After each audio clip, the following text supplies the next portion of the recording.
In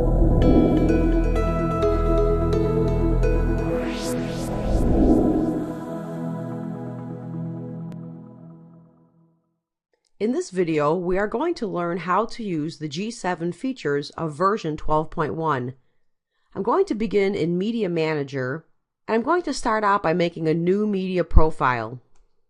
The first thing I must select is the G7 workflow. This will give us our G7 options in the profiling steps. For purposes of this presentation's topic on G7, I'm going to advance through the steps for profile making up to the point where the G7 options are. So we can see the media group, media name, we can see our mode conditions, the ink restriction chart that we've read in as normal, our calibration data, and our ink limit values as well. So up to this point, I've created a basic profile following ink restriction steps, calibration, ink limits, as my basic print read next procedure.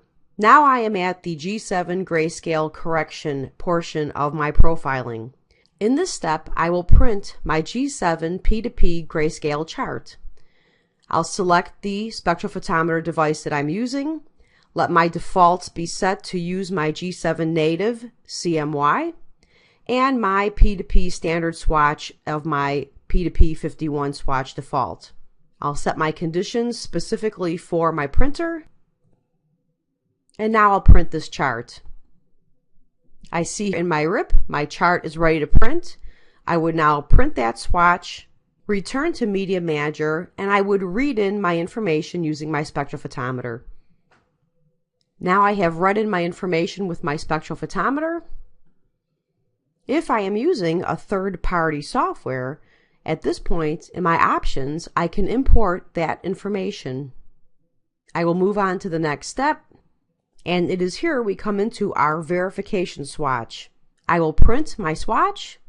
Same as before, I will make sure that my proper spectrophotometer device is selected, and if I used my G7 native CMY setting turned on earlier in my grayscale correction step, I definitely want to match that same condition, and I have that on by default.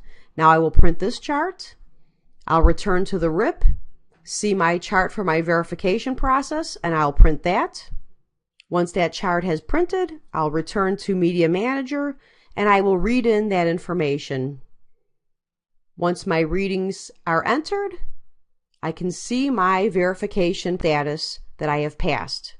If my verification were to fail, I would see red information stating that this failed, and it would indicate in my chart which part of the test has failed. If that happens, we can iterate and have our calibration numbers for the grayscale correction re-evaluated.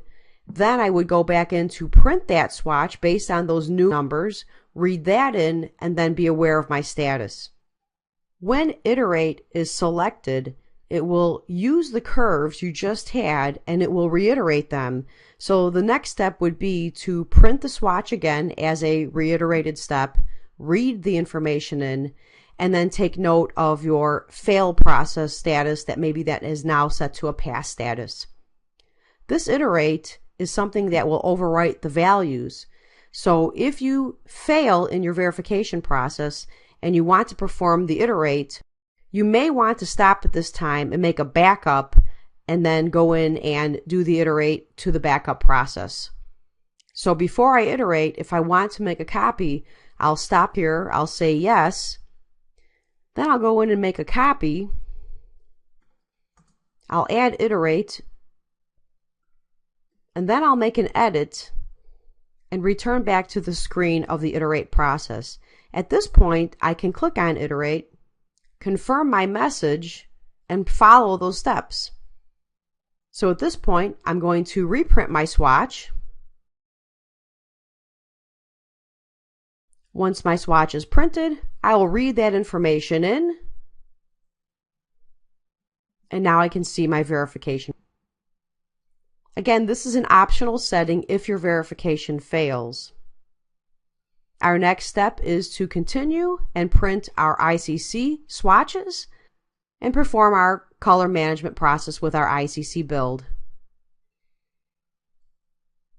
And that concludes our demonstration for G7 features in version 12.1.